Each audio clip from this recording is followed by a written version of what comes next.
නමෝ තස්ස භගවතෝ අරහතෝ සම්මා සම්බුද්දස්ස නමෝ තස්ස භගවතෝ අරහතෝ සම්මා සම්බුද්දස්ස නමෝ තස්ස භගවතෝ අරහතෝ සම්මා සම්බුද්දස්ස සබ්බා සංඥා යත්තේතා නිරුද්ධಂತಿ ඒතං සන්තං ඒතං පනීතං යදිදං නේව සංඥා නා සංඥායතනං තී ශ්‍රද්ධාවන්ත පින්වත්නි අපි 16 වන දුරස්ත භාවනා වැඩසටහනට මාතෘකා වශයෙන් තබා ගත්තේ මජ්ක්‍ධිම නිකායේ ආනෙන්ජ සප්පාය සූත්‍රය. ආනෙන්ජ සප්පාය සූත්‍රයේදී බුදුරජාණන් වහන්සේ ටිකක් ගැඹුරු කරුණු රැසක් ආනන්ද සාමීන් වහන්සේ මුල් කරගෙන අනිකුත් භික්ෂුන් වහන්සේලා මුල් කරගෙන අපිට කියලා දෙනවා. විශේෂයෙන්ම මතක් කරනවා මේ කෙලස් ඕඝය තරණය කරන ක්‍රම රැසක් එක අතකින් මේ සූත්‍රය මතක් කරලා දෙනවා. මුලින්ම ඉදිරිපත් කරන්නේ ආනෙන්ජ සප්පාය සූත්‍රය ආනෙන්ජ සප්පාය පටිපදා තමයි මුලින්ම ඉදිරිපත් කරන්නේ. ඒ බඳු ප්‍රතිපදාවන් තුනක් ඉදිරිපත් කරනවා. විශේෂයෙන්ම මතක් කරන්නේ දැන් හිතේ මතුවෙන විවිධාකාර කාම සංඥාවන් තියෙනවා. ඒ කාම සංඥාවන්ගෙන් හිත නිදහස් කර ගැනීමේ ප්‍රතිපදාවක් වශයෙන් සමාධියක් දියුණු කර ගැනීම තමයි මුලින්ම කියලා දෙන්නේ. ඒ කියන්නේ දැන් යම්සි යෝගාවචරයෙක් දැන් මෙතෙන්දී නම් භික්ෂුන් වහන්සේලා විශේෂයෙන් සාමාන්‍යයෙන් කාමයන්ගෙන් අයින් වෙලා තමයි ටිකක් තමන්ගේ මේ හිත දියුණු කරගන්න උත්සාහන්ත වෙන්නේ. එතකොට එයා කාමයන්ගෙන් අයින් වුණාට මොකද? එයාගේ හිතේ කාම සංඥාවන් මතුවෙනවා. ඉතින් එතකොට ඒවා මෙලෝ වශයෙන් මේ අවස්ථාවේදී තියෙන නැත්නම් වර්තමාන වශයෙන් මතුවෙන කාමයන් කාම සංඥාවන් වෙන්න පුළුවන්. එහෙම නැත්නම් අනාගතයේදී අසුර කරන්න ඉන්න කාමයන් හා සම්බන්ධ කාම සංඥාවන් වෙන්න පුළුවන්. එතකොට ඒවෙන් හිත නිදහස් කරගන්න එයා උත්සාහවන්ත වෙනවා කාමයන්ගෙන් තොරව අකුසල ඒ නීවරණයන්ගෙන් තොරව එයා යම්කිසි සමාධියක් වඩන්න උත්සාහවන්ත වෙනවා. අපි තුමා ආනාපාන සති භාවනාවක් වඩනවා. හොඳට හුස්ම රැල්ලේ හිත එකඟ කරනවා. එයාට හුස්ම රැල්ලේ මුලැමැද අග තේරෙනවා. ඉතින් මේ විදිහට එයා ටික ටික භාවනාව වඩ아가න යනකොට මෙයාගේ සමාධිය හොඳට වැඩෙන පැත්තකට ගියා නම් සමතය හොඳට දියුණු වෙන පැත්තකට ගියා නම් එතකොට එයාට ආනාපාන සති නිමිත්ත එහෙමත් නැත්නම් මේ සමාධි නිමිත්තක් පහළ වෙන්න පුළුවන්. ඒක ඇතම් කෙනෙකුට ආලෝක සංඥාවක් වශයෙන්, ඇතම් කෙනෙකුට නිකම් පුළුන් රොදක් වශයෙන්, ඇතම් කෙනෙකුට වලාකුලක් වශයෙන් මේ වගේ විවිධ විදිහට මේ ආනාපාන සති නිමිත්ත පහළ වෙන්න පුළුවන්. ඉතින් ඒ බඳු නිමිත්තක් පාදක කරගෙන කෙනෙකුට පුළුවන් ඕනනම් ප්‍රථම ධානයකට සමවදින්න. ඉතින් එතකොට ඒ බඳු ධානයකට සමවදුනා නම් බුදුහාඳුරෝ විස්තර කරනවා විවිච්ඡේව කාමේහි විවිච්ඡ අකුසලේහි ධම්මේහි සවිතක්කං සවිචාරං විවේකජම් පීති සුඛං පඨමඥානං උපසම්පජ්ජ විහෙරති. එයා මේ කාමයන්ගෙන් අයින් වෙලා කාම සංඥාවන් යටපත් කළා අකුසල නීවරණ යටපත් කළා ඒ විතර්ක ਵਿਚාර සහිත ප්‍රීති සුඛ සහිත ඒ ප්‍රථම ධානයේ එළඹ වාසය කරනවා. ඉතින් ඒ අවස්ථාවේදී යාට හිත බොහොම පිරිසුදුයි. ඒ අවස්ථාවේදී කාමයන් කාම සංඥාවන් මොකක්වත් ඇසුරක් නැහැ. ඉතින් ඒතකොට తాවකාලිකව යාට පුළුවන් කාමයන්ගෙන් කාම සංඥාවන්ගෙන් නිදහස්ව කාලය ගත කරන්න. තවත් කෙනෙක් ဒုတိ ය ධානයේට ওই විදිහටම එළඹ වාසය කරනවා. එයා ඒ ප්‍රථම ධානයේ තියෙන යම් යම් දුර්වලතා තේරුම් අරගෙන ඒක අයින් කළා. මේ විතක්ක ਵਿਚාරවල තියෙන ඒ ගොරෝසු ගතිය තේරුම් අරගෙන ඒක අයින් කළා. ဒုတိ ය ධානයකට එළඹ වාසය කරනවා. එතනත් අර සාමාන්‍ය කාමයන් නැත්තේ නෑ. කාම සංඥාවන් නැත්තේ නෑ. ඊළඟ තවත් කෙනෙක් ඒ ဒုတိ ය ධානයේ තියෙන ප්‍රීතිය ටිකක් ඕලාරික බව තේරුම් අරගෙන ඒකේ තියෙන ගොරෝසුකම තේරුම් අරගෙන ඒක තව සියුම් කළා. ඒක හුදෙක් අතිශය සියුම් සුඛයක් සැපයක් එහෙම නැත්නම් තෘප්තිමත් බවක් පමණක් ඇති කරන තෘතීය ධානය තෙවන ධානය උපයා වාසය කරනවා. ඒතර ඒ බඳු මට්ටමකදීත් එයාට කාම සංඥාවන් හිතට එන්නේ නැහැ. ඇතම් කෙනෙක් ඒකත් එහාට ගිහිල්ලා ඊටත් එහාට ගිහිල්ලා ඒ සැපයත් අභිභවා ගිහිලා උපේක්ෂාවකට හිත නංවගෙන චතුර්ථ ධානයට එළඹ වාසය කරනවා. ඒතර ඒ අවස්ථාවේදීත් එයාගේ හිත කාම සංඥාවන්ගෙන් නිදහස්. ඒතර මේ විදිහට බුදුරජාණන් වහන්සේ කියලා දෙනවා මේ රූපාවචර ධාන කෙනෙකුට පාවිච්චි කරන්න පුළුවන් අර කාම සංඥාවන්ගෙන් හිත නිදහස් කරගන්න. ඉතින් ඇතම් කෙනෙක් මෙපමණකින් නතර වුණොත් මේකම නිෂ්ඨාව කරගත්තොත් මේකම උතුම් කියලා හිතාගත්තොත් ඒකම දිගට බහුලීකృత කළා ඉන් එහාට කෙලස් තැවීමක් ගැන කෙලස් දුරු කිරීමක් ගැන දන්නේ නැත්නම් එයා ඒකම බැස ගන්නවා ඒකම අබිරමණය කරනවා ඒකෙම සතුටු වෙනවා ඒකම කියාපානවා. ඒකෙන්ම කෙනෙක් හදා ගන්නවා. ඒකට ලොකු ඇල්මක් ඇති කර ගන්නවා. ඒ නිසා යා ඒක වශී කළා, ඒකම භාවිතා කළා. සමහරලාට මිය ගිහිල්ලා ඊට අනුරූප බ්‍රහ්ම ලෝකයක උපදින්න පුළුවන්. ඒ බඳු ඒ තත්වයක් ඇසුරු කරන විඥානයක් පහළ වීම නිසා යාට ඒ ධානයට අනුරූප යම් බ්‍රහ්ම ලෝකයක උපත ලබන්න අවස්ථාව සැලසෙනවා. දැන් බුදුරජාණන් වහන්සේ හැබැයි ඉන් එහා පැත්තක් පෙන්නනවා. මේ ඕනම ධානයක් පාදක කරගෙන බුදුරජාණන් වහන්සේ කියනවා විපස්සනාවකුත් වඩන්න පුළුවන්. මොකද මේ හැම ධානයක්ම සංකතයි. මේවා බොහොම සකස් කරලා ගත්ත දේවල්. අபிසංකතං අபிසංචේතිතං. මොකද මේවා උත්සාහයෙන් වඩන්න ඕනේ. මේකේ හිත එකඟ කරන්න ඕනේ. ආනාපාන සතිය හෝ වඩලා වෙනත් වූ භාවනාවක් වඩලා සමත භාවනාවක් වඩලා ඒ හිත තත්වගත කළා සමාධිමත් කළා තමයි මේ සමාධියට පැමිණෙන්නේ.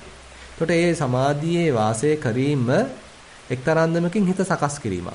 හිතේ සංකත බවක් තියෙනවා. සකස් කිරීමක් තියෙනවා. හිත තත්වගත කිරීමක් තියෙනවා. සමාධියක් තුළ හිර කිරීමක් තියෙනවා. ඉතින් මෙන්න මේ සංකත බව බුදුරජාණන් වහන්සේ මතු කළා පෙන්නනවා. ඒ වගේමයි චේතනාපූර්වකව මම මේ ධ්‍යානයට සමවදින්න ඕනේ කියලා චේතනාපූර්වකව අදිෂ්ඨාන ඇති කරගෙන තමයි ඒකෙන්ට සමවදින්නේ. එතනක් තියෙනවා සංකත බවක්. අபிසංචේතිතං. විශේෂයෙන් චේතනාපූර්වකව එතෙන්ට සමවදිනවා. යමක් සංකතනම් යමක් අபிසංචේතිතනම් තං අනිච්චං නිරෝධ ධම්මන්ති කියලා අන්න බුදුහාමුදුරුවෝ මේ තියෙන දැහැන්වල තියෙන මේ සකස් කරන ස්වභාවය නිසාම චේතනාපූර්වකව ඒකේ සකස් කිරීමක් තියෙන නිසාම ඒකයිවිල්ලා අනිත්‍යයි. ඒක අනිවාර්යෙන් නිරුද්ධ වෙලා යනවා. ඒක අනිවාර්යෙන් නැති වෙලා යනවා කියලා මේ දැහැන්වල තියෙන తాවකාලික බව මතු කරලා පෙන්නනවා. එහෙම මතු කරලා දීලා මේකම හැබැයි පාදක කරගන්න කියනවා ඒ දැහැන් ලාභියාට තමන්ගේ කෙලෙස් කපන්න. මොකද එයා කරන්නේ මේ දැහැනෙන් මිදිලා දැන් ටිකක් දැහැන බුරුල් කරනවා. එහෙම නැත්නම් සමාධිය දුර්වල කරනවා. හිත ටිකක් මතු පිටට එන්න ඉඩ දෙනවා. එතකොට ඔන්න ආයෙත් හිත අපිටම කාමච්ඡන්දයට යනවා, ව්‍යාපාදයට යනවා, තීන මිද්දට යනවා, උද්ධච්ච කුක්කුච්චට යනවා, විචිකිච්ඡාවට යනවා. මේ විදිහට ආයෙත් ඔන්න නීවරණ සමහරලාට මතුවෙන්න පුළුවන්. මොකද අර දැහැනේ ප්‍රබලභාවය නිසයි, සමාධියේ ප්‍රබලභාවය නිසයි කාම සංඥාවන්ගෙන් හිත නිදහස් වෙලා තිබුණේ. හැබැයි දැහැන කැඩුනහම, බුරුල් වුනහම, සමාධිය දුර්වල වුනහම ආයෙත් අර කෙලෙස් හිතේ මතුවෙනවා.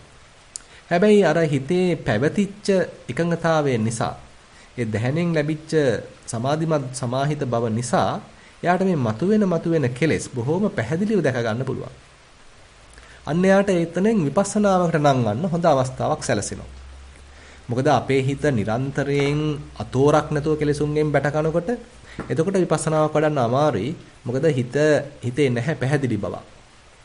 නමුත් අර දැහැනකට සමවැදිලා එතනින් එළියට ආවට පස්සේ හිතේ තියෙන ශාන්ත බව නිසා ඒකත් පාදක කරගෙන දැන් තවත් ටිකක් හිත නිදහස් කරාම දැහැන දුර්වල කරාම අන්න යාගේ හිත නායිත් යම් දේවල් උපාදාන කරන්න පටන් ගන්නවා. අතීතයට අනාගතයට යන්න පටන් ගන්නවා. වර්තමානයේ තියෙන දෙයක් හෝ උපාදාන කරනවා. හැබැයි ඒ උපාදානය එයාට තේරෙන්න ගන්නවා. එතන තියෙන ගොරෝසුකම, එතන තියෙන ඕලාරික බව, එතන තියෙන සකස් කරනම බව එයාට තේරෙන්න ගන්නවා. එතකොට අන්න විපස්සනා කරන්න පහසුයි. ඒක හොඳට දැක ගන්න, ඒ උපාදානයේ සිදුවෙන ආකාරය තේරුම් ගන්න, එහෙමත් නැත්නම් පහළ වෙන ඒ කෙලෙසුන් හඳුනා ගන්න, එහෙමත් නැත්නම් කුසල් සිත්ෝ වේවා. ඒවා පවා හඳුනා ගන්න එයාට පහසු වෙනවා. විශේෂයෙන්ම අපි චිත්තානුපස්සනාවක් ගැන ඉස්සරහට ගත්තොත් සරාගං වා චිත්තං සරාගං චිත්තන්ති පජානාති. විතරාගං වා චිත්තං විතරාගං චිත්තන්ති පජානාති. මේ විදිහට බුදුරජාණන් වහන්සේ උගන්වනවා. මෙතෙන්දී කුසල පක්ෂයෙන් ආපු විතරාගයේ සිතක් වෙන්නත් පුළුවන්. අකුසල පක්ෂයෙන් ආපු සරාගයේ සිතක් වෙන්නත් පුළුවන්. හැබැයි මේක හුදෙක් සකස් වීමක් කියලා එයා හඳුනා ගන්නවා. මෙතන මේ පහළ වෙන සිතුවිල්ලක් කියලා එයා තේරුම් ගන්නවා. මේ බඳු සිතක් මේ තියෙන්නේ කියලා තේරුම් ගන්නවා. ඒකෙත් හට ගැනීම, ඒකෙත් අවසාන වීම යාට බොහෝම පිරිසුදුව දැක ගන්න අර දැහැණෙන් ලැබිච්ච සාවධාන බව මඟ පෙන්වීමක් කරනවා. ඒ සාවධාන බවෙන් පදනම සකස් කරනවා. එතකොට අපිට තේරෙනවා මේ පළවෙනි ක්‍රමේදී ඒ දැහැණ පාදක කරගෙන ඒක නිශ්චය කරගෙන හැබැයි කෙලස් කපන, කෙලස් ඕගෙන් දුරු කරන ක්‍රමයක් දැන් ඔන්න බුදුරජාණන් වහන්සේ කියලා දුන්නා. මේ පළවෙනි ක්‍රමය. දෙවෙනි ක්‍රමයේ වශයෙන් මේ තියෙන කාමයන්, කාම සංඥාවන්, රූපයන්, රූප සංඥාවන් මේ සියල්ලම මේ සතර මහා ධාතුයෙන් හැදිලා තියෙන්නේ කියලා අන්න විපස්සනාවට ඍජුවම බහිනවා. යා අපි හිතමු සතර සතිපට්ඨානයන්ගේ කායානුපස්සනාවේ එන ධාතු මනසිකාරයක් යා වඩනවා. යා ඒක දිගට ප්‍රගුණ කරනකොට යාට තේරෙනවා අභ්‍යන්තර වශයෙන් තියෙන්නේ හුදු ධාතු ස්වභාවයක් කියලා. යාට ඒ අභ්‍යන්තර ධාතු ස්වභාවය හොඳට ප්‍රකට වුණා නම් යාට ආයිත් මෙතන විශේෂයෙන් අල්ලන්න කියලා දෙයක් නැති බව තේරෙන්න පුළුවන්. එහෙමත් නැත්නම් බාහිර තියෙන්නේත් හුදෙක් ධාතු ස්වභාවයක් කියලා තේරුණා නම් එළියෙත් අල්ලන්න දෙයක් නැති බව තේරෙන්න පුළුවන්. ඉතින් මේ විදිහට යා දිගට මේ සත්ව සංඥාව දුරු කරගෙන ගියා නම් එහෙම නැත්නම් මේ සත්ව සංඥාවට මෙහා ඇත්තටම මේ රූප සංඥා, කාම සංඥා දුරු කරගෙන ගියා නම් ඒ කාම සංඥාවන්ගෙන්, රූප සංඥාවන්ගෙන් හිත නිදහස් වෙලා කිසිත් නැති තත්වයකට හිතපත් වෙන්න පුළුවන්. ඒක මෙතෙන්දී මතු කරන්නේ විශේෂයෙන්ම අරූපාවචර ධානය මට්ටමකට හිතපත් වෙන්න පුළුවන්. මේක හැබැයි විපස්සනා මාර්ගයක් කරහා පැමිණි මට්ටමක්. දැන් කිසිවක් හිත අල්ලලා නැහැ. මොකද අල්ලන්න දෙයක් නැහැ. මොකද එපා වෙලා දැන්. කාම සංඥාවනුත් එපා වෙලා, රූප සංඥාවනුත් එපා වෙලා. හැබැයි විපස්සනාව හරහා. මොකද ඒවා ඔක්කොම මේ ධාතුන්ගෙන් සකස් වෙච්ච දේවල් කියලා තේරුම් අරගෙන හොඳට ධාතු මනසිකාරය වඩලා දැන් ඒ හරහා පැමිණිච්ච ඒ සමාධි සුවය භුක්ති විඳිනවා. ඉතින් ඇතම් කෙනෙක් මේ මට්ටමේදී පවා ඒ සමාධි සුවයටත් ඇලෙන්න පුළුවන්. ඇලිලා තවදුරටත් විපස්සනා වඩන්න නැතුව ඔතන නතර වෙන්නත් පුළුවන්. ඉතින් එතෙන්දිත් වෙන්නේ අර වගේම අර කලින් කියපු වගේම තත්වයක්. එම සමාධියට අනුරූප භවයක ගිහිලා උපද ලබන්න සමහරලාට කෙනෙකුට සිද්ධ වෙන්න පුළුවන්. හැබැයි ඉතින් බුදුරජාණන් වහන්සේ කියන්නේ ඒක නෙමෙයි. මේ ලැබිච්ච සමාධි සුවය පාදක කරගන්න කියනවා විපස්සනාවක් වඩන්න. මොකද මේ ලැබිච්ච සමාධියත් මේ හිතේ තියෙන ඒකාග්‍රතාවයත් අபிසංකතං අபிසංචේතිතං. මේකත් ඇවිල්ලා සකස් කරන ලද්දක් මේකත් ඇවිල්ලා බොහොම චේතනාපූර්වකව ලබාගත් ස්වභාවයක්. ඉතින් මේ බඳු දේවල් හැමදේම අනිත්‍යයි. මේ බඳු දේවල් හැමදේම කැඩලා බිඳලා යනවා. මේ බඳු දේවල් හැමදේම නිරුද්ධ වෙලා යනවා. කියලා අන්න ඒකෙත් තියෙන ඇල්ම දුරු කළා. දැන් අර දැහැන ආයිත් බුරුල් කළා. නොගැඹුරු කළා, දුර්වල කළා. අන්න හිතට ආයිත් එන දේවල් බලබලා දැක කෙලස් ප්‍රහාණය කරන්න උනන්දු කරනවා. එතකොට මේකත් අපිට තේරෙනවා පාදක කරගන්න පුළුවන් කෙලස් ප්‍රහාණය පිණිස. නිස්සාය ඕගස්ස නිත්තරණ. යමක් ඇසුරු කරගෙන මේ කෙලස් ඕගෙන් හිත නිදහස් කරගන්න අන්න ක්‍රමවේදයක් අන්න තව බුදුරජාණන් වහන්සේ කියලා දෙනවා. ඊළඟට තුන්වෙනි ක්‍රමයේ වශයෙන් බුදුරජාණන් වහන්සේ කෙලින්ම කියන්නේ මේ කාම සංඥා වෙන්න පුළුවන්, කාමයන් වෙන්න පුළුවන්, රූප සංඥා වෙන්න පුළුවන්, රූපයන් වෙන්න පුළුවන්. මේවා මේ අතීත මේ වර්තමාන කාම, වර්තමාන රූප, නැත්නම් අනාගත රූප, අනාගත කාම වෙන්න පුළුවන්. මේ අතීත අනාගත මේ සියලුම කාමයන් සහ කාම සංඥාවන්, රූපයන් සහ රූප සංඥාවන් මේ සියල්ලම අනිත්‍යයි. කෙලින්ම ඍජුවම විපස්සනාවට නංවන්නේ මේ සියල්ල අනිත්‍යයි. යමක් අනිත්‍යද, එබඳු වූ අනිත්‍ය වූ දෙයක් කුමකටද මම අල්ලගන්නේ? කුමකටද ඒ බඳු දෙයකට මම සතුටු වෙන්නේ? කුමකටද ඒ බඳු දෙයකට මම බැසගන්නේ කියලා අන්න විපස්සනාවක් වඩලා අන්න එයා හිත ගන්නවා අර කලින්ටත් වඩා ටිකක් සියුම් මට්ටමකට. ඒ තමයි අර අරූප ධාන මට්ටමක්. ආයිත් පළවෙනි හෝ දෙවන අරූප ධාන මට්ටමකට නැවතත් හිත ගන්නවා විපස්සනාවක් කරාම ගිහිල්ලා. අපි හිතමු එයා භාවනාවක් වැඩුවා. අපි හිතමු වේදනානුපස්සනාවක්. වේදනානුපස්සනාවක් වඩලා ඒ තියෙන සෑම වේදනාවක් මේ විදිහටම දකිනවා. එහෙම නැත්නම් එයා චිත්තානුපස්සනාවක් වැඩුවා. එතන එන සෑම සංඥාවක්ම මේ විදිහට දකිනවා. ඉතින් මේ දකින්න හිතේ නිදහසක්, හිත කිසිවක් අල්ලන්නේ නැති තත්වයක්, කිසිම සංඥාවක් ඇසුරු නොකරන තත්වයක් එන්න පුළුවන්. එතකොට සමහරවිට මෙයාගේ හිතපත් වුණා නම් අර වගේ අරූප මට්ටමකට එතනදිත් මෙයා නතර වුණොත් ඊට අනුරූප ධානයක ගිහිල්ලා උපදින්නත් පුළුවන්. මරණයෙන් පස්සේ ගිහිල්ලා උපදින්නත් පුළුවන්. හැබැයි ඉතින් බුදුරජාණන් වහන්සේ එතන නතර වෙන්න නෙමෙයි කියන්නේ මේ තියෙන හිතේ පිරිසුදු බව. දැන් මේ හදාගත්ත සමාධි తত্ত্বය පාවිච්චි කරන්න කෙලස් දුරු කරන්න. මේක දැන් මේ හරියට නිකන් යුද මේ එයා සටනක් කරන්න හොඳ බලකොටුවක් හදාගත්තා වගේ. මේ බලකොටුවේ ඉඳන් යුද්ධ කරගන්න උත්සාහන්ත වෙනවා. ඉතින් එයා මොකද කරන්නේ? දැන් බලකොටුවෙන් එළියට ඇවිල්ලා ඕනේ නේ යුද්ධ කරන්න. අන්න ඒ වගේ දැන් බලකොටුව පොඩ්ඩක් දුර්වල කරනවා. එතකොට ඔන්න සතුරු පේන්න ගන්නවා. නැත්නම් යාද බලකොටුවෙන් එළියට එනවා. එතකොට දැන් ඔන්න සතුරු පේන්න ගන්නවා. ඒ වගේ මෙයා දැහැන දැන් දුර්වල කරනවා. දැහැනට සමවදින එක අඩු කරනවා. සමාධියට සමවදින එක අඩු කරනවා. සමාධිය පාවිච්චි කරනවා. තමන්ගේ හිතේ පැහැදිලි බව පවත්වා ගැනීම පිණිස පමණක් ප්‍රයෝජනෙයි සලකලා පමණක් පාවිච්චි කරනවා. එහෙම පාවිච්චි කරමින් මතුවෙන කෙලෙස් අර කලින් විස්තර කරා වගේම දැක දුරු කර කෙලෙස් කපන වීරයකින් ආතාපි වීරයකින් කටයුතු කරනවා. දැන් මෙතනත් එතකොට අපිට තේරෙනවා මේ තුන්වෙනි අවස්ථාවේදීත් ඒ හදාගත්ත සමාධි తত্ত্বය පාවිච්චි කරමින් තව කෙලෙස් හඳුනා ගනිමින් දුරු කරමින් යන ගමනක් තමයි පෙන්වන්නේ. ඊට පස්සේ බුදුරජාණන් වහන්සේ ආකින්චඤ්ඤායතන සප්පාය පටිපදා කියලා තුනක් පෙන්වනවා. එතන තනිකරම ආකින්චඤ්ඤායතන තුන්වෙනි අරූපාවචර ධ්‍යාන මට්ටමක් පෙන්වන්නේ. එතෙන්දී කෙලින්ම සමතයෙන් ඇතම් කෙනෙකුට එතෙන්ට පැමිණෙන්න පුළුවන්. අපි හිතමු යම්සි කෙනෙක් කසිනියක් වගේ පාවිච්චි කළා. එයා ක්‍රමානුකූලව රූපාවචර ධ්‍යාන වඩලා ඊළඟට අරූපාවචර පළවෙනි සමාධියටපත් වෙලා, ඒ කියන්නේ ආකාසානංචායතනෙටපත් වෙලා, ඊළඟට ඒකේ දොස් දැකලා විඥානංචායතනෙටපත් වෙලා, ඒකේ දොස් දැකලා ඔන්න එනවා ආකින්චඤ්ඤායතන සමාපත්තියට. එතකොට මෙන්න මේ පළවෙනි ක්‍රමය උගන්වනවා.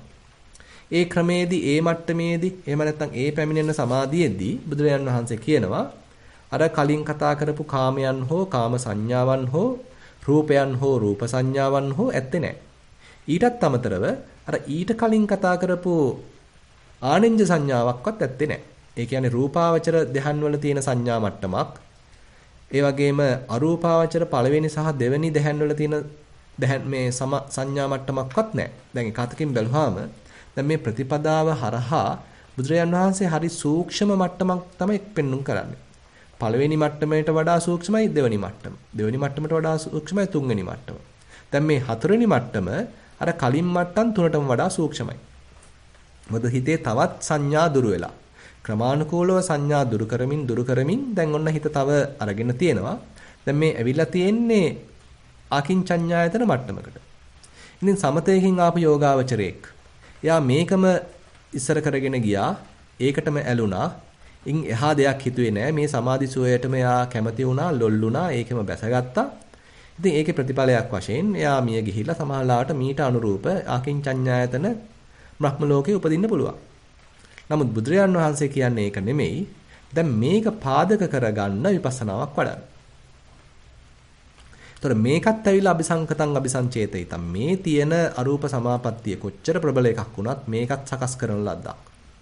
මේකත් බොහොම චේතනාපූර්වකව සෑහෙන වැඩක් කළා භාවනාවක් වඩලා හදාගත තත්ත්වයක්. ඒ බඳු හදාගත්ත තත්ත්වයක් සකස් කරන ලද තත්ත්වයක් අනිච්චං දුක්ඛ අනිච්චං නිරෝධ ධම්මන්ති. එම తত্ত্বය ඒ නිසා අනිත්‍යයි, එය නැති වෙලා යන සුළුයි කියලා අන්න ඒකේ තියෙන ඒ ආදීනව ප්‍රකට කරගෙන තමන් දැන් ඒක පාදක කරගන්නවා, තවදුරටත් හිත නිදහස් කරගන්න. තවදුරටත් හිත කෙලසුන්ගෙන් නිදහස් කරගන්න. ඒ කොහොමද? ආයිත් මේ සමාධිය දුර්වල වෙන්න හරිනවා. සමාධියේ දිකට ඉන්නවා වෙනුවට සමාධිය ටිකක් දුර්වල වෙන්න ඉඩ හරිනවා. එහෙම නැත්නම් සමාධියට මතු පිටට එන්න හරිනවා. ගැඹුරු සමාධියක් නෙමෙයි, නිකන් බොහොම නොගැඹුරු සමාධියක්. ඒ ඇවිල්ලා ප්‍රමාණවත් එයාට හිත පවත්ව ගන්න. හිතේ පැහැදිලි බව පමණක් දැන් තියෙනවා. ඔන්න හැබැයි හිතට යන්න ඉඩ දීලා, කැමැති අරමුණකට යන්න ඉඩ දීලා. ඒ හිතේ තියෙන යම්කිසි ආශ්‍රව ධර්මයක් නිසා, අනුසය ධර්මයක් නිසා ඔන්න ආයෙත් හිත ගිහිලා මොකක් හරි උපාදාන කරනවා. ආයෙත් හිත අතීතයට යනවා, ආයෙත් හිත අනාගතයට යනවා, වර්තමාන සද්දයකට යනවා, වර්තමාන රසකට යනවා, වර්තමාන රූපයකට යනවා. නැත්තම් දකින්න රූපයක් එක්ක ගැටෙනවා, ඇසුරු කරන්න කෙනෙක් එක්ක ගැටෙනවා.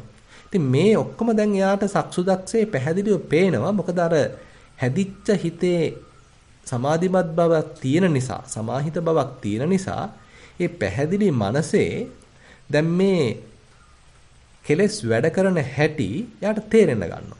හිතේ යාන්ත්‍රණය යාට තේරෙන්න ගන්නවා. මොකද අර හදාගත්ත සමාධිය ඒකට යම්කිසි පිටුවහලක් ලැබලා දීලා තියෙනවා. ඉතින් මේ මතුවෙන කෙලස් මෙයා දැක ප්‍රහාණය කර යනවා නම් එයාට සමාහලාවට මාර්ග ප්‍රතිප්‍රතිවේදයක් ලබන්න පුළුවන්. දැන් ඔන්න පළවෙනි ප්‍රතිපදාව කියලා දුන්නා. ඒ ඇවිල්ලා ආකින්චඤ්ඤායතන සප්පාය ප්‍රතිපදාව. ඒකෙම දෙවැනි එකක් පෙන්නනවා ශුඤ්ඤමිදං අත්තේනවා අත්තනියේනවා. ඒ තමයි එයා ඍජුව විපස්සනාවක් වඩමින් කාලය ගත කරනවා. එතකොට එයාට තේරෙනවා මෙතන ආත්මයක් හෝ ආත්මයකට අයිති දෙයක් ඇත්තේ නැහැ. අපි තුමු එයා ධාතු මනසිකාරයක් වඩමින් වාසය කළා. එතකොට මේ හොඳට තිබුණ කය දැන් මේ හුදෙක් ධාතු ස්වභාවයක් පමණක් නේද? මේක බොහොම අනිත්‍යයි නේද? මේ බඳු මේ තරම්ම ශීඝ්‍රයෙන් ඇතිව නැතිව යන ප්‍රවාහයක කොහොමද ආත්මීය ස්වභාවයක් තියෙන්නේ? කොහොමද සාරයක් තියෙන්නේ? කොහොමද දිගට පවතින කෙනෙක් පුද්ගලයෙක් ඉන්නේ කියලා මෙතන ඒබඳු දෙයක් නැති බව කෙනෙක් පුද්ගලයෙක් සත්වයක් ආත්මයක් හෝ ආත්මයකට අයිති දෙයක් නැති බව අන්න එයා තේරුම් ගන්නවා. තේරුම් ගනිමින් ඒතනට අන්න හිත නංවනවා. කිසිවක් නැති තැනට හිත නංවනවා. ඒ කිසිවක් නැති තැන හිස් බව තමයි ආකින්චඤ්ඤායතන කියලා කියන්නේ මේ මට්ටමේදී. අන්න එයාගේ හිත ආකින්චඤ්ඤායතන මට්ටමකටපත් වුණා. දැන් මෙතන පවා ඇතම් කෙනෙක් ඇලෙන්න පුළුවන්. දැන් මේක ඇත්තටම හදනකොට මෙතෙන්ට වැදගත්කමක් දීලා සෑහෙන මහන්සි වෙලා තමයි ඉතින් හිත පුරුදු කරන්න වෙන්නේ. ඉතින් ඒ කාලෙදී ඉතින් මේකට වටිනකමක් දෙන්නත් වෙනවා. හැබැයි වටිනකමක් දුන්නේ හදාගන්න. ඒකෙන් ප්‍රයෝජනෙ ගන්න. ඉතින් ප්‍රයෝජනෙ ගන්න නැතුව ඒකටම ඇලුනොත් ඒකටම බැසගත්තොත් ඇතම් යෝගාවචරයක් එතන නතර වෙන්න පුළුවන්. එයා මියේ පරලෝකීට තමාට ඊට අනුරූප බ්‍රහ්ම ලෝකේ උපදින්න පුළුවන්. නමුත් බුදුරජාණන් වහන්සේ මෙතනත් පෙන්වන්නේ අර නිස්සාය ඕගස්ස නිත්තරණ. මේකත් පාවිච්චි කරලා මේ කෙලෙස් ඕගයෙන් කෙලෙස් සැඩපහරින් එතර වීමයි මතක් කරන්නේ. දැන් අර කලින් විස්තර කරා වගේම නැවතත් මේ සමාධිය වඩා ගත්තට මොකද? දැන් මේක ආයි දුර්වලෙන් ඉඳ හරිනවා. ආයිත් මෙයාගේ නොගැඹුරු මට්ටමක් ගන්න බලනවා. නැත්තම් ඔය සක්මනේ ගිහිල්ලා හිත නිකම්ම හිස් බවකට දාලා බලනවා. ඉන්න පුළුවන්ද කියලා. හැබැයි ඉතින් ඔන්න ආයි කෙලෙස් එනවා. සක්මනේ දැකපු දෙයක් හින්දා ඔන්න ආයි හිතට නොරුස්නා ගතියක් පහළ වෙනවා. ඒ නොරුස්නා ගතිය පහළ වීම දැන් යෝගාවචරයට හොඳට පිරිසුදුව තේරෙනවා. එහෙම නැත්තම් යම් කෙනෙක් දැකලා හිතේ කාමච්ඡන්දයක් පහළ වෙනවා. මේ කලින් නොතිබිච්ච කාමච්ඡන්දයක් හොඳට මේ මතුවෙන ආකාරය අන්න යෝගාවචරයට පේනවා. මොකද හිත තිබුණේ හිස් බවක. හිස් තැනක තිබුණ හිත ඔන්න ආයිත් ගිහිලා රූපයක් අල්ලගෙන. හිස් තැනක තිබුච්ච හිත ආයිත් ගිහිලා ඔන්න සද්දයක් අල්ලගෙන. ආයිත් ගිහිලා රසයක් අල්ලගෙන. ආයිත් ගිහිලා ස්පර්ශයක් අල්ලගෙන. ඒ අර හිස් බවෙන් දැන් දුරු වෙලා හිස් බව Tamanට අහිමි වෙලා ඒ වෙනුවට ඔන්න දැන් රූපයක් අල්ලගෙන.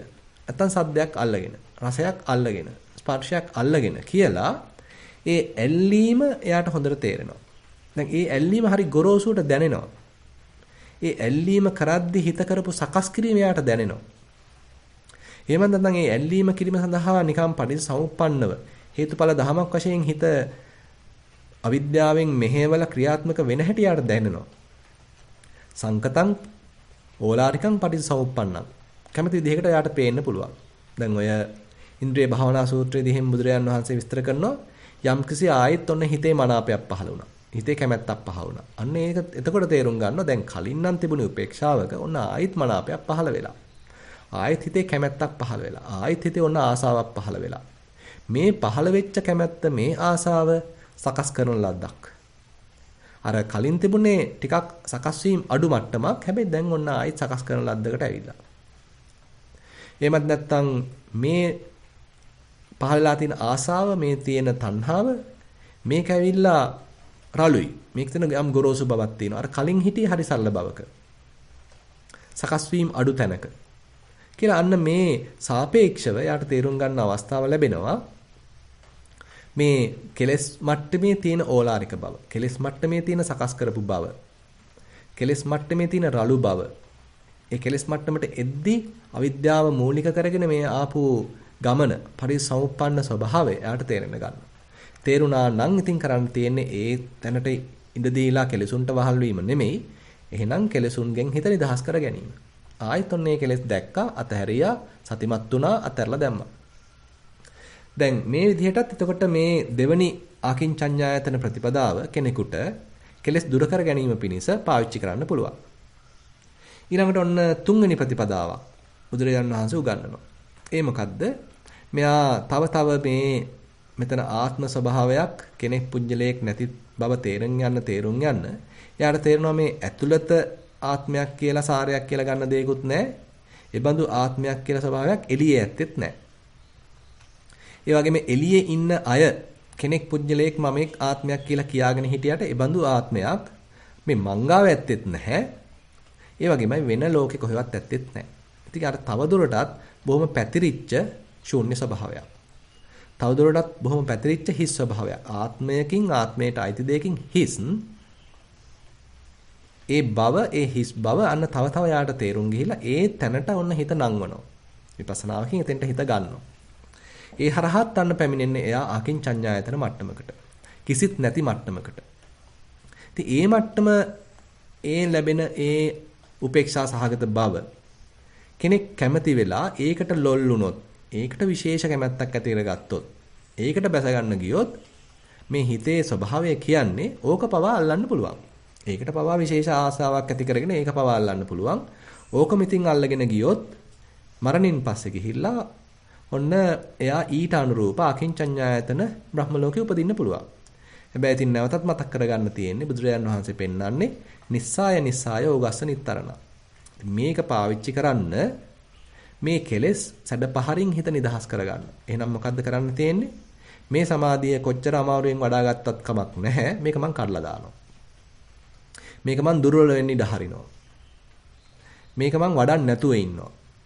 ඔන්න එතකොට අර සමාධියේ ප්‍රබලත්වය, සමාධියේ ශක්තිය හීන වීම නිසා ඔන්න ආයිත් හිතේ කෙලෙස් පහළ වෙනවා.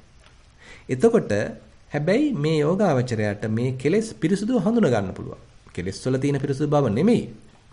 මේ මනසේ තියෙන පැහැදිලි බව නිසා බොහෝම වෙන්වෙන් වශයෙන් මේ ක්ලේශයක මුල් මට්ටමම පළවෙනි සිතුවිලි මට්ටමම යාට හඳුනා ගන්න පුළුවන්. එක පියල්ලම මතුවෙන පළවෙනි පියල්ලෙන්ම යාට අල්ල ගන්න පුළුවන්.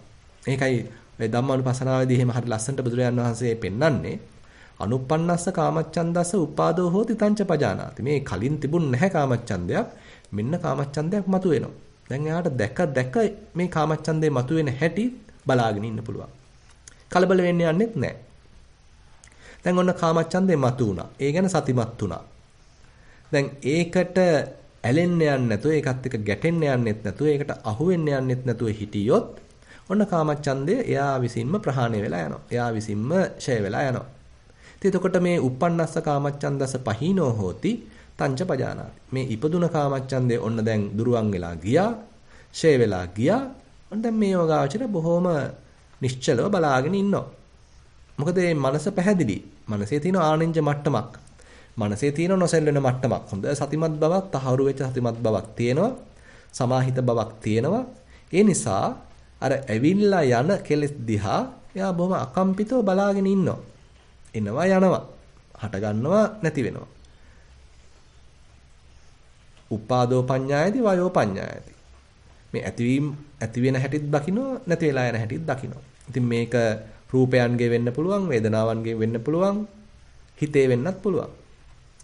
මේ ඕනම තැනකට එතකොට යාට තේරෙනවා මේ හැම දෙයකම තියෙන මේ ඇති වෙලා නැති වෙලා යන ස්වභාවය. පටිච්චසමුප්පන්නෝ මේවා මේ අවිද්‍යාව මූලික වෙලා තමන් මේවා අල්ලන්න හිත ගිහින් ආයෙත් අල්ලන්න හදන ස්වභාවය. එයාට තේරෙන්න අර මෙතන තිබුණ ඒ සංඥාවන්ට දීපු යම් තැනක් තියෙනවා නම් අන්න ඒක තවත් දුර වෙලා යනවා. සංඥාවන් කෙරෙහි ඇල්මක් තිබුණා නම් අන්න තව ඒවා දුර වෙලා යනවා. තව හිත නිශ්ශබ්ද වෙන්න පටන් ගන්නවා. තව හිතේ පැහැදිලි බව වර්ධනය වෙන්න පටන් ගන්නවා. එහෙමත් නැත්නම් තව හිත පැටලෙලි අඩු කරන්න පටන් ගන්නවා. පැටලෙන්නේ නැතුව ඉන්න දැන් අන්න යෝගාවචරය උත්සාහවන්ත වෙනවා. කතන්දර ගොතන් නැතුව ඉන්න යෝගාවචරය උත්සාහවන්ත වෙනවා. ප්‍රපංච කරන්නේ නැතුව ඉන්න යෝගාවචරය උත්සාහවන්ත වෙනවා. මොකද ඒ ප්‍රපංචකරණයේ මුල් අඩිතාලමේම නැත්නම් ප්‍රපංචකරණයේ මුල් අවස්ථාවවලදීම දැක ගැනීම සඳහා උවමනා කරන හිතේ පැහැදිලි බව එයා සතුයි. මොකද ඒවා තමයි දැන් මේ හදලා තියෙන්නේ. එතකොට දැන් මේ අනුව අපිට තේරෙනවා මේ ආකින්චඤ්ඤායතන සප්පාය ප්‍රතිපදාවත් බුදුරජාණන් වහන්සේ පෙන්වන්නේ ඒක පාදක කරගෙන කෙලෙස් දැකලා ප්‍රහාණය කරන්න. ප්‍රයෝජනීය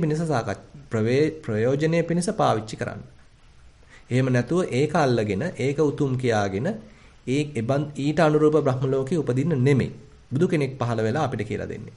ඉතින් ඒ කාලේ හිටිය බ්‍රාහ්මණයෝ ඒක අල්ලගෙන ඒ බඳු ලෝකයක ගිහිලා උපදලා තියෙනවා. නමුත් අපි මේ බුද්ධෝත්පාද කාලයක මනුස්සාත්ම භාවයක් ලැබලා අපි ඉගෙන ගන්නේ මේ දේවල් පාවිච්චි කරන්න මේ දේවල් අමාරුවෙන් උපය ගන්න. නමුත් ඒ උපය ගන්නෙත් ඒකට බැස ගන්න නෙමෙයි.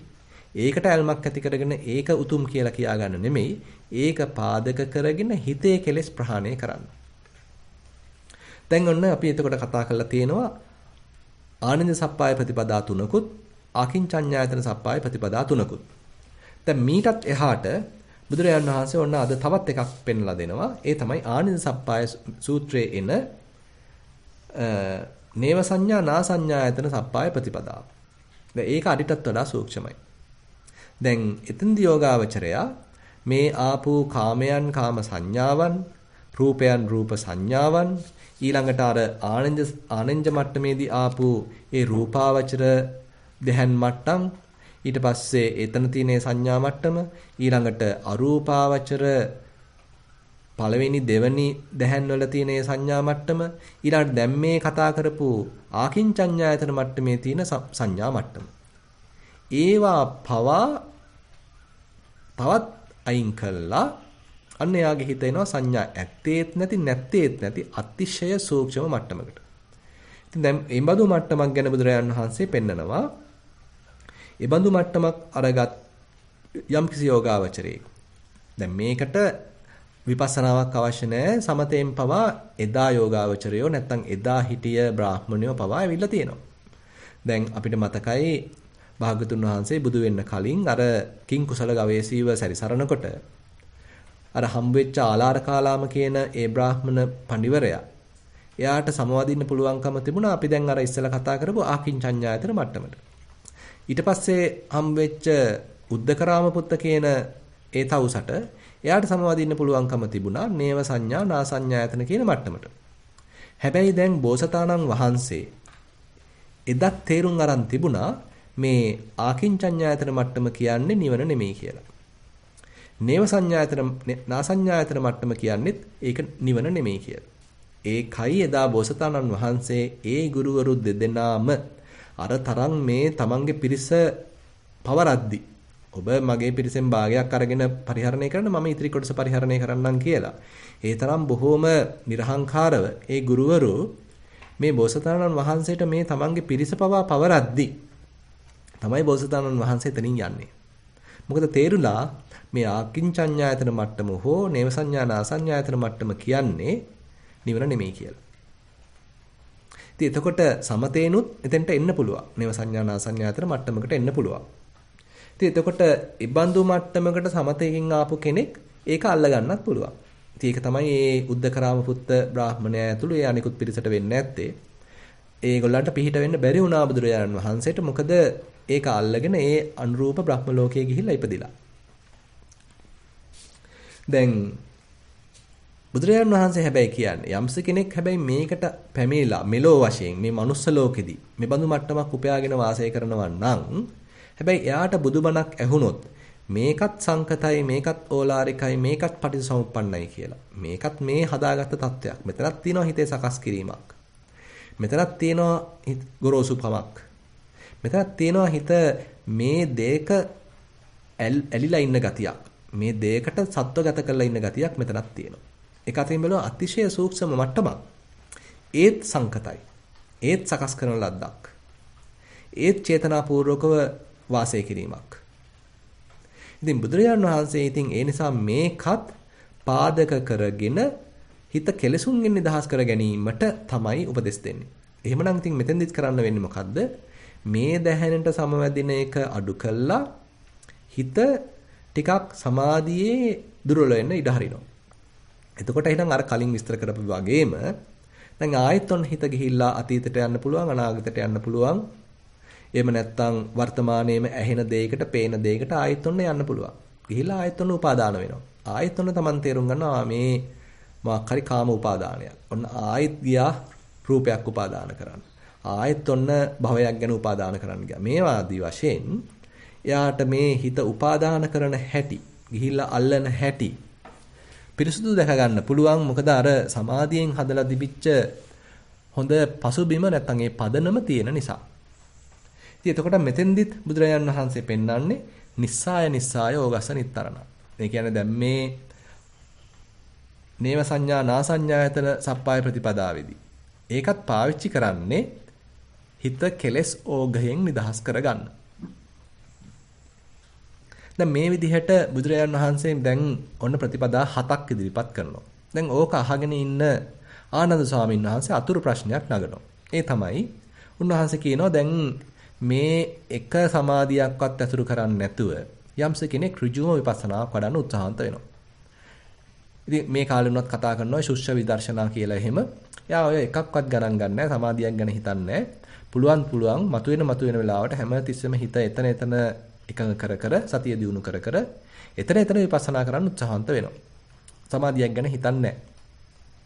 ඉතින් මෙහෙම මේ මතුවෙන දේවල් එතන විපස්සනා කර එකක්වත් ග්‍රහණය කරන්නේ නැතුව හිතන්න උදාහරණයක් වශයෙන් එයා රූපයක් දකිනවා. දැක්ක ගමන් එතන එක්කෝ එතන පහළ වෙන ආයතන වශයෙන් දකිනවා, නැත්නම් ඒ පහළ වෙලා ඇහැක් වශයෙන් මේ දැකීමක් වශයෙන් පහළ වුණා, ඒක එතනම නැති වුණා කියලා අන්න එතන විපස්සනාවක් වඩනවා. එහෙම නැත්නම් සද්දයක් ඇහුණා. ඒකත් ඒ අනිත්‍ය වශයෙන් දකිනවා, එතනම අත්හැරලා දානවා. නැත්තම් හිතට සිතුවිල්ලක් ආවා. ඒකත් අනිත්‍ය වශයෙන් දැක්ක එතනමත් අත්හැරලා දැම්මා. ඉතින් මොකක්වත් අල්ලන්නේ නැතුව ඉන්නේ උත්සාහන්ත වෙනවා. විපස්සනාවක් වඩන්න උත්සාහන්ත වෙනවා. ඉතින් එහෙම විපස්සනාවක් කවුරු හරි වැඩුවොත් දැන් ආනන්ද ස්වාමීන් වහන්සේ අහනවා අන්න එයා භාග්‍යවතුන් වහන්සේ සම්පූර්ණයෙන්ම මේ පිරිණිවෙනවද? එහෙම නැත්නම් නිවන් දකින්නවද? දැන් එතකොට ඒ අතුරු ප්‍රශ්නයට බුදුරජාන් වහන්සේ උත්තරයක් දෙනවා. ආනන්ද මේ ඇතැම් අය නිවන් දකිනවා, ඇතැම් අය නිවන් දකින්නේ නැහැ කියලා. එතකොට ඔන්න දැන් ආනන්ද ස්වාමීන් වහන්සේට ප්‍රශ්නයක්. ඇයි එහෙම උනේ ස්වාමීනි කියලා ඉතින් ප්‍රශ්නය අහුවාම බුදුරජාණන් වහන්සේ කියනවා දැන් අර විදිහට විපස්සනා වඩමින් ඉන්නකොටත් එයාගේ හිතේ හොඳ උපේක්ෂාවක් පැන නගිනවා. අපි සාමාන්‍යයෙන් කියමු සංඛාර උපේක්ඛාවක් කියලා. මේ මතුවෙන දේවල් කෙරෙහි දැන් උපේක්ෂාවක් පහළ වෙලා. ඇත්ත දැකලා, ඒවේ අනිත්‍ය ස්වභාවය දැකලා, දුක් ස්වභාවය දැකලා, අනාත්ම ස්වභාවය දැකලා උපේක්ෂාවක් පහළ වෙලා. ඉතින් අවාසනාවකට මේ උපේක්ෂාවකට ඇතම් යෝගාවචරයක් ඇලෙනවා.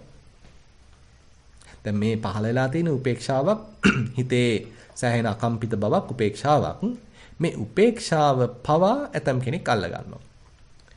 දැන් බුදුරජාණන් වහන්සේ කියනවා සෝ තං උපෙක්ඛං අභිනන්දති අභිවදති අජ්ජෝසාය තිට්ඨති. දැන් මේ අමාරුවෙන් විපස්සනාවක් වඩලා හදාගත්ත උපේක්ෂාව. හැබැයි ඒකේ තියෙනවා යම් ප්‍රණීත බවක්.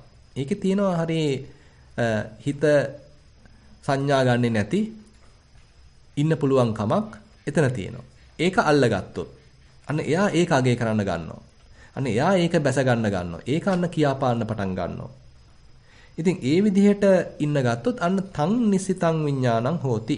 තං උපාදානං. අන්න ඒ අවස්ථාවේදී යාගේ හිත විඥාණය ඒ උපේක්ෂාව ඇසුරු කරගෙන ඉන්න පටන් ගන්නවා. ඒක උපාදාන කරගෙන ඉන්න පටන් ගන්නවා.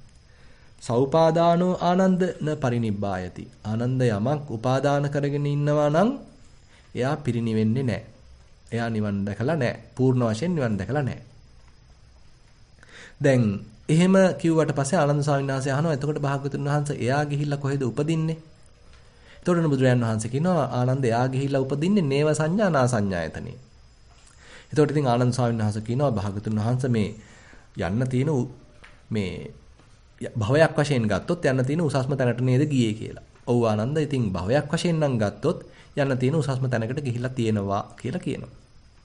ඉතින් දැන් එතකොට අපිට තේරෙනවා දැන් ඒ තනිකර ශුෂ්‍ය විදර්ශනාවක් වඩන් යන යෝගාවචරයෙක් උනත් පූර්ණ නිවීමක් ලබන්න නැත්නම් ඉතින් වෙනත් වචන වලින් කියනවා නම් රහත් වෙන්න යන අතරෙද්දී අර මග හම්බ වෙච්ච උපේක්ෂාව හෝ ඇල්ලුවොත් ඒකට බැස ගන්න ගියොත් එයාට ඉතින් රහත් වෙන්න වෙන්නේ නැහැ. එයා ගිහිල්ලා ඒක උපදිනවා. ඒ අර බොහොම සූක්ෂම භව තත්වයක් ලබනවා. නමුත් බුදුරජාණන් වහන්සේ කියන හැබැයි වෙනත් යෝගාවචරයෙක් ඉන්නවා.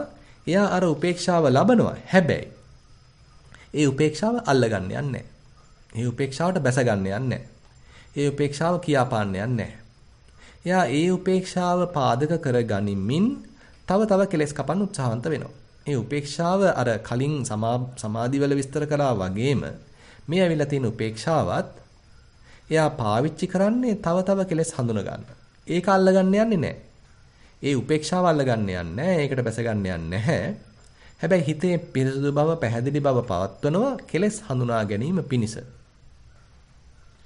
දැන් එතකොට පින්වත්නි අපිට තේරෙනවා දැන් මේ බුදුරජාන් වහන්සේ පෙන්වන මාර්ගයේ දේවල් අපි හදා ගන්නවා. සමාධියක් උපය ගන්නවා, සමාධියක් වඩා ගන්නවා, විපස්සනාවක් දියුණු කරනවා. ඒ වෑනුත් යම් කිසි උපේක්ෂාවක් හෝ යම් සමාධි මට්ටමක් හෝ උරුම වෙනවා. හැබැයි ඒක පාවිච්චි කරනවා තව දුරටත් හිත කෙලසුන්ගෙන් නිදහස් කරගන්න. එතකොට ඒ හදාගත්ත දේ පාවිච්චි කරන්නේ තව දුරටත් හිත නිදහස් කරගන්න පමණයි. එහෙම නැතුව එතන läග සිටින්න නෙමෙයි. ඉතින් එදත් මම මතක් කළා වගේ උපමාවකින් කියනවා නම් බොහොම දිග ගමනක් යන මගියෙකුට මගදී හම්බුනොත් ලැබුම් පොලක්. මගදී හම්බුනොත් අපි හිතමු නවාතැන්පලක්.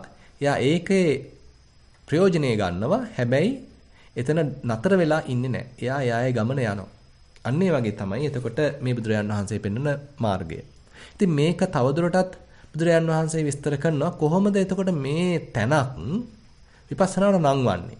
ඒක තවත් පැත්තකින් විස්තර කරලා තියෙනවා සලායතන විභංග සූත්‍රයේදී බොහොම පිරිසුදුව මේ පත්වෙන ආකාසානංචායතන මට්ටම වෙන්න පුළුවන් ආකින්චන් මේ විඥානංචායතන මට්ටම වෙන්න පුළුවන් ආකින්චඤ්ඤායතන මට්ටම වෙන්න පුළුවන් නේව සංඥා නාසඤ්ඤායතන මට්ටම වෙන්න පුළුවන් මේ වෙලාව සෑහෙන ප්‍රබල එක්කෝ සමතයක් කරහා ඇවිල්ලාපත් වෙච්ච මට්ටමක් නැත්නම් බොහොම ප්‍රබල විපස්සනාවක් කරහා ඇවිල්ලාපත් වෙච්ච මට්ටමක්.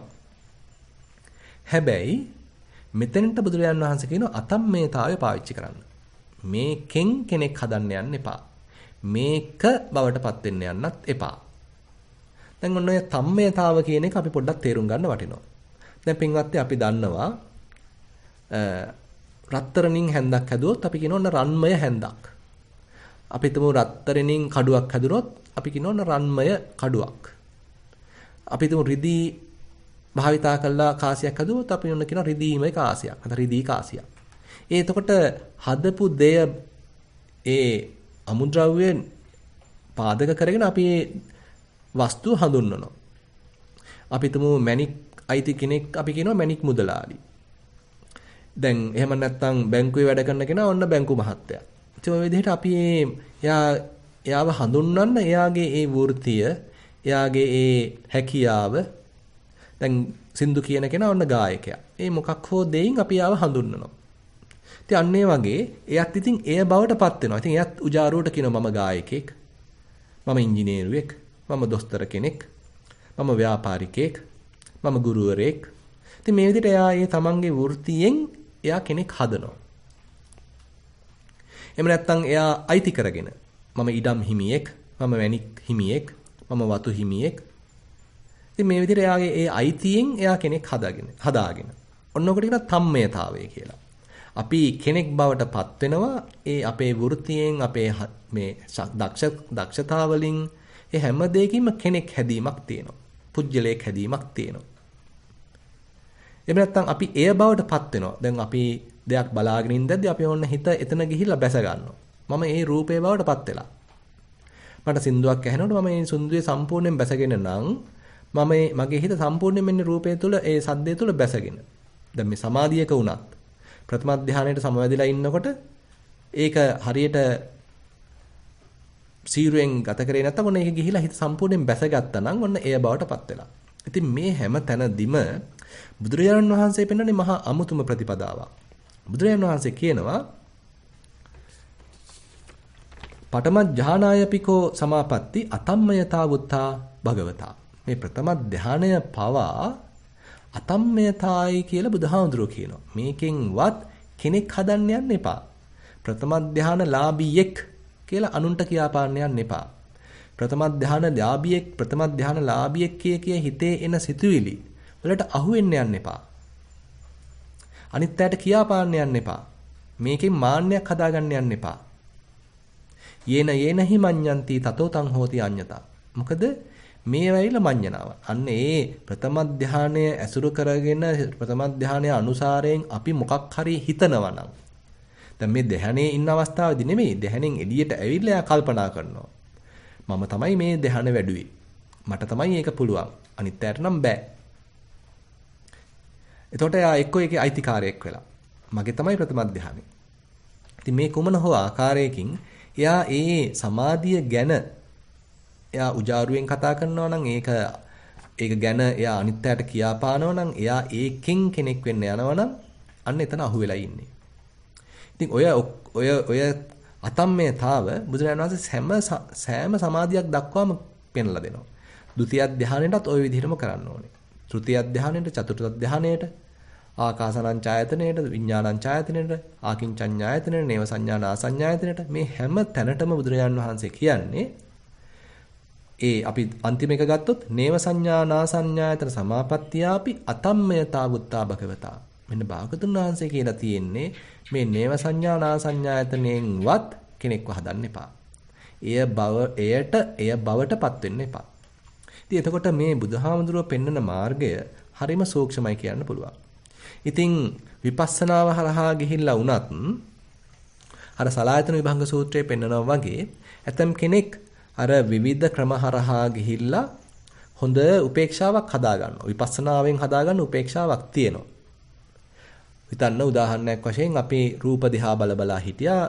ඒ රූප ඇසුරෙන් ඒකේ තියෙන අනිත්‍ය ස්වභාවය තේරුම් අරගෙන අන්න හිතපත් වුණා උපේක්ෂාවකට. මුකුත් අල්ලන්නේ නැති ස්වභාවයකට. එහෙම නැත්නම් සද්ද ඇසුරෙන් හිතපත් වුණා මුකුත් අල්ලන්නේ නැති ස්වභාවයකට. ඒකේ අනිත්‍ය ස්වභාවය දැකලා.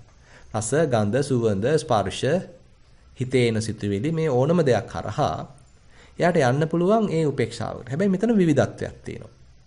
මොකද ඒ එන්න තියෙන විවිධ මාර්ග හරහා තමයි යා මෙතෙන්ට ආවේ. ඉතින් ඒකට කියනවා නමක් දීලා තියෙනවා භාග්‍යතුන් වහන්සේ උපේක්ඛා නානත්තා නානත්ත සිතා කියලා. මෙතන තියෙනවා නානත්වයක්. මොකද ආපු පාරවල් වෙනස්. හැබැයි ඒක වඩබන යෝගාවචරයේකට බුදුරජාන් වහන්සේ ඊළඟට උනන්දු කරවනවා දැන් යන්න කියලා උපේක්ඛා ඒකත්තා ඒකත්ත සිතා. දැන් අන්න හිත ගන්න ඒකත්ව වූ උපේක්ෂාවකට. පින්වත් මේ ඒකත්ව වූ උපේක්ෂාව වශයෙන් පෙන්වන්නේ අන්න අර මේ ආනන්ද සප්පාය සූත්‍රයේදී අර විස්තර කරපු අර ආකින්චඤ්ඤායතන එහෙම නැත්නම් ඊට මෙහා අපි කතා කරපු ආනෙන්ජ අන්න ඒ ප්‍රතිපදා. ඒ මොනවද? ආකාසානංචායතන, විඥානංචායතන, ආකින්චඤ්ඤායතන, නේව සංඥානාසඤ්ඤායතන. එකwidehatකින් බැලුවහම මෙතන හරි සූක්ෂම ප්‍රතිපදාවක් බුදුහාමුදුරුවෝ පෙන්වන්නේ විපස්සනාව හරහා හිත ගත්ත උපේක්ෂාවට. හැබැයි දැන් ඒක බහුලීකృత කරනවා අර නැවත නැවත අරවා ඇසුරු කර කර අරවා මේ විපස්සනා කර කර යන්නේ නැතුව අර උපේක්ෂාවට ඍජුවම දැන් හිත යොමු කරන්න උත්සාහවන්ත වෙනවා. හිතන්න යෝගාවචරයේක් පුළුවන්කම ලැබලා තිනවා. යාට දැන් අර උපේක්ෂාවේ විනාඩි 40ක් ඉන්න. විනාඩි 30ක් ඉන්න. විනාඩි ආයෙත් ඔන්න 60ක් ඉන්න. පැයක් ඉන්න. යාට පුළුවන්කම ලැබිලා තියෙනවා. ඉතින් එයා බලනවා දැන් එයාට හොඳට හුරුයි දැන් මේ උපේක්ෂාව. ඒ හුරු බව නිසාම එයා අර දීර්ඝ ගමනක් ගිහිලා එතෙන්ට එනවා වෙනුවට එයා දැන් උත්සාහවත් වෙලා බලනවා ඍජුවම මට බැරිද මගේ හිත එතෙන්ට දාන්න. ඉතින් බැලුවම දැන් බැරිත් නැහැ. අන්න එයා දැන් සක්මනේදී මේ උපේක්ෂාවට හිත නංවනවා. සක්මනේ විපස්සනාවක් වඩන්නේ නැතුවම අර උපේක්ෂාවට දැන් හිත හොඳට හුරු නිසා එතෙන්ට හිත නංවනවා. ඉතින් එහෙම කරන්න දැන් ඒ උපේක්ෂාව හිතේ හොඳට අල්ල හිටින ගතියකටපත් වෙනවා. දැන් අන්න එයාට ඍජුවම ඒ උපේක්ෂාව හුරු වෙලා ඒක දැන් එයාගේ හිතේ හොඳට පැහැදිලා ඒ උපේක්ෂාව දැන් එයාට පුරුදු වෙලා. දැන් මේ මතුවෙන්නේ අර යම් හෝ අරූප ධාන මට්ටමකට වගේ තමයි දැන් එයාගේ හිත කිට්ටු වෙන්නේ. දැන් මේ විපස්සනාවකින් ආපු ගමනක්. ඉතින් ඔතෙන්ට තමයි ඊළඟ බුදුහාමුදුරුවෝ කියන්නේ දැන් ඕක ගත්තට කමක් නැහැ. ඕක පාවිච්චි කරන්න කෙලස් දුරු කරන්න. දැන් ඔය දැහන හොඳට දියුණු කරගන්න, හිතේ පිරිසුදු බව ඇති කරගන්න, පැහැදිලි බව ඇති කරගන්න, හිත හොඳට පැහැදිලිව මේ මතුවෙන දේවල් පේන්න හදාගන්න. හැබැයි ඔතෙන්ට අතම්මේතාවේ දාන්න. මේ දැහැන බවටපත් වෙන්න යන්න එපා. මේකෙන් කෙනෙක් හදන්න යන්න එපා. මේකෙන් තමන්ව හුවා දක්වන්න අනුන්ව පහත් කරන්න යන්න එපා. මේ දැහැන පාවිච්චි කරන්න කෙලස් තව දුරු කරන්න. දැන් එහෙමනම් එයා හිත සකස් නොකර තියන්න උත්සාහන්ත වෙනවා. ඒ දැහැනේ පාදක කරගන්නව හැබැයි දැන් මතු පිට ඉන්න උත්සාහන්ත වෙනවා. අර කලින් කිව්වා වගේ මේ ප්‍රබල සමාධියක් වෙනුවට දුර්වල සමාධියක ඉන්න හදනවා. එතකොට නායි කෙලස් වෙනවා. නැත්තම් ඒ දැහැන වඩන බව ඇත්ත. හැබැයි එයා දැන් තව යම් පිරිස් ඇසුරු කරනවා. අනිත් අයත් එක්ක කතා බහ කරනවා. එතකොට දැන් හිතට මොකද වෙන්නේ? අන්න එතකොට ආයෙත් හිත ඇවිස්සෙනවා. ආයෙත් හිතේ නොරුස්නා ගති පහළ වෙනවා. ආයෙත් මේ අනිත් අයත් කියන දේවල් අනිත් අය කරන දේවල් නිසා ඔන්න ආයෙත් හිතේ නොරුස්නා ගති පහළ වෙනවා. නැත්තම් ඔන්න ඇතම් කෙනෙක් දිහා ඔන්න ආයෙත් හිතේ රාගෙත් පහළ වෙනවා. අන්න එයාට තේරෙනවා මේ දැහැන් වැඩුවා වගේ නෙමෙයි මේවා දුර්වල වෙච්ච ගමන් ආයිත් මගේ හිත කෙලෙස් වලට යනවා නේද? ආයිත් තාමත් මට මේ කේන්ති යනවා නේද? තාමත් මගේ හිතේ ඊර්ෂ්‍යාව පහළ වෙනවා නේද? තාමත් මගේ හිතේ නොරුස්නා ගති පහළ වෙනවා නේද? තාමත් මේ හිත ඉඳලා හිටලා හරි ගිහිල්ලා කෙලෙස් වල පැටලෙනවා නේද? ප්‍රපංච කරනවා නේද? අන්න එයා තව තව නිහතමානී වෙනවා. මොකද එයාට තේරෙනවා තාම මේ කෙලෙසුන්ගෙන් හිත සම්පූර්ණ වශයෙන් නිදහස් වෙලා නැහැ. එතකොට මේ අර වඩන ප්‍රතිපදාව එයා උපයෝගී කරගත්තේ මේ පහළ වෙන කෙලෙස් වෙන් වශයෙන් පිරිසුදුව දැක ගැනීම සඳහායි. නිස්සාය යෝගස්ස නිත්තරණා. ඒ හදාගත්ත යම්කිසි සමාධියක්, උපයාගත්ත යම්කිසි සමාධියක්, ඒ උපයාගත්තේ ප්‍රයෝජනයක් ගන්න.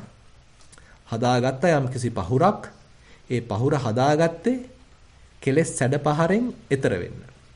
එහෙම නැතුව මේ පහුර කර තියාගෙන යන්න නෙමෙයි. ඒ නිසා බුදුරජාන් වහන්සේ මතක් කරන්නේ මේ භාගතුන් වහන්සේගේ මුළු ධර්මයම මහණෙනි මම පහුරකට උපමා කළා මගේ ධර්මයේ දේශනා කරනවා. නිත්තරණත්තාය නෝගහනත්තාය. මහණෙනි මේක ඈතර වීම පිණිසයි, මේ කෙලෙස් සැඩ පහරින් ඈතර වීම පිණිසයි, මේක කරතබාගෙන යාම පිණිස නෙමෙයි. මේක ග්‍රහණය කිරීම පිණිස නෙමෙයි. ඒ නිසා පින්වත්නි තමන් වහන්සේ දේශනා කරපු ධර්මය පවා බුදුරජාණන් වහන්සේ ප්‍රයෝජනෙ පිණිස සලකලායි පාවිච්චි කරන්න කියන්නේ. ධම්මේ පිබෝ වික්ඛවේ පහතබ්බා පගේව අධම්මා කියලා බුදුරජාණන් වහන්සේ තවත් තැනක ප්‍රකාශ කරනවා. මහණෙනි මේ ධර්මයක් නුඹලට යම් අවස්ථාවක අතහරින්න වෙනවා නම් අධර්මයේ ගැන කවර කතාද කියලා බුදුරජාණන් වහන්සේ අහනවා. ඒ නිසා පින්වත්නි මේ බුදුරජාණන් වහන්සේ පෙන්වන මාර්ගය බොහොම සූක්ෂමයි කියන්න පුළුවන්. ඒකෙදී ඇත්තටම සෑහෙන්න කැපවීමක් කළා, බොහොම සීලයක් ආරක්ෂා කළා, සමාධියක් දියුණු කළා යම්ස කෙනෙක් ඒ සමාධියක් හදා ගන්නවා. හැබැයි ඒ හදාගන්නේ ඒකට බැසගෙන, ඒක උපාදාන කරගෙන, ඒකෙන් කෙනෙක් හදාගෙන, ඒකෙන් මාන්නයක් හදාගෙන, ඒකෙන් මමෙක් හදාගෙන ඒක තුල නතර වෙන්න නෙමෙයි. ඒකේ ප්‍රයෝජනෙ අරගෙන තව කෙලෙස් දැක ප්‍රහාණය කර බොහොම නිහතමානීව කෙලෙස් තියෙන බව දැනගෙන ඒ තමන්ගේ දුර්වලතා තේරුම් ගනිමින් නිහතමානී වෙමින් තව කෙලෙස් ප්‍රහාණය කරමින් දැක කෙලෙස් ප්‍රහාණය කරමින් යන ගමනකට අවතීර්ණ වෙන තමයි බුදුරජාණන් වහන්සේ නිතරම උපදෙස් දීලා තියෙන්නේ. ඉතින් ඒ නිසා සබ්බාසව සූත්‍රයේදී බුදුරජාණන් වහන්සේ විශේෂයෙන් මතක් කරනවා ජානතෝ භික්ඛවේ පස්සතෝ ආසවාණං khයං වදාමි. නෝ අජානතෝ නෝ අපස්සතෝ. මහණෙනි මම දන්නා කෙනාට දක්නා කෙනාට ආශ්‍රවයන් ඡය කිරීමක් පුළුවන් කියලා කියනවා. නොදන්නා කෙනාට නොදක්නා කෙනාට නෙමෙයි. එහෙනම් ඉතින් අපිට මේ හිතේ පහළ වෙන කෙලෙස් හොඳට පේන්න ඕනි. හිතේ පහළ වෙන කෙලෙස් කොහොමද පහළ වෙන්නේ? කොහොමද දැන් හිත කලින් නම් කෙලසුන්ගෙන් නිදහස් වෙලා තිබුණා ආයෙත් මෙන්න මේ හිත ගිහිල්ලා ඇල්ලුවා. ආයෙත් ඔන්න හිත අතීතෙට ගිහිල්ලා අතීතයේ දයන් මතක් කරලා ඔන්න ඒකේ පැටලුණා. ආයෙත් ඔන්න අනාගත බලාපොරොත්තුක් ඔස්සේ ගිහිල්ලා ආයෙත් ඔන්න හිත පැටලුණා. කියලා අර හිතේ පැටලෙන ගතිය, ගිහිල්ලා උපාදාන කරන ගතිය, ආයෙමත් ගිහිල්ලා අල්ලන ගතිය මේ යෝගාවචරයට දැක ඒ දිහා හොඳට සතිමත් වෙන්න පුළුවන් නම් ඒ සතිමත් වීම තුළම එයා ඒකට උල්පන්දම් දෙන්න නොදී මේ හිතේ තියෙන ඒ පරණ පුරුදු දැකලා යාට hina වෙන්න පුළුවන් නම් තමන් ගැනම මේ හිතේ තියෙන ඒ නොපනත්කම් ගැන හිතලා තේරුම් ගිහිල්ලා එයාටම hina වෙන්න පුළුවන් නම් අන්න එයා හරිම නිහතමානී වෙනවා. මේ බුදුරජාණන් වහන්සේගේ දහමේ තියෙන සජීවී ගතිය යාට තේරෙන්න ගන්නවා. තවත් පැත්තකින් කියනවා නම් මේ සියල්ල ප්‍රහාණය වෙච්ච මේ කිසිවක් අල්ලන්නේ නැති රාගක්කය, දෝසක්කය, මෝහක්කය කියන මේ පූර්ණ නිවීමක් අවබෝධ කරගත්ත ඒ භාගතුන් වහන්සේගේ සිත කොයිතරම්නම් පිරිසුදු ඇද්ද? එහෙමත් නැත්නම් රහතන් වහන්සේ කෙනෙක්ගේ සිත කෙතරම්නම් පිරිසුදු ඇද්ද කියලා එක්තරා අන්දමකින් මේ භාගතුන් වහන්සේ ගැන මහා පුදුමාකාර ශ්‍රද්ධාවක් ඇති වෙනවා. මොකද බුදුරජාන් වහන්සේ මේ සියල්ල දැකලා හොඳට මේ පිරිසුදු බව පිනිස නැත්තම් මේ වැටෙන්න තියෙන බොරු වලවල් පෙන්නලා මේ පැටලෙන්න තියෙන පැටලිලි පෙන්නලා අපිට බොහොම පිරිසුදු මාර්ගයක් පෙන්ලා දීලා තියෙනවා. එදා ඒ කොයිතරම් කැපවීමෙන් ආලාර කාලාමලා උද්දකරාම පුත්තලා ජීවිත පරිත්‍යාගයෙන් භාවනා කරපු උදවිය. නමුත් ඒ අය මෙච්චර දහමක් මෙච්චර ගැඹුරක් තේරුම් අරගෙන තිබිලා නැහැ. ඒකයි ඒ අයට ආයිත් ගිහිල්ලා අර අරූප බ්‍රහ්ම ලෝකවල ඉපදිලා ඉතින් ඒකේ ශක්තිය දුරුනලාට පස්සේ ආයිත් මේ මනුස්ස ලෝකෙට ආයිත් කැරකිලා එන්න අවස්ථාව තියෙනවා. මොකද කෙලෙසුන්ගේ ප්‍රහාණය වීමක් වෙලා නැහැ. ඒ නිසා කොයිතරම් ප්‍රබල සමාධියක වුණත් අපි පැය ගණන් දවස් ගණන් වාසය කළත් කෙලෙස් කැපීමක් වෙන්නේ නැහැ. ඒ නිසා මේ හැම දෙයක්ම උපයන්න අමාරු බව ඇත්ත. හැබැයි ඒ උපයන්නේ ප්‍රයෝජනෙයි සලකලා. ඒ නිසා බුදුරජාන් වහන්සේ පෙන්වන මාර්ගය හරිම සුවිශේෂී කියන්න පුළුවන්.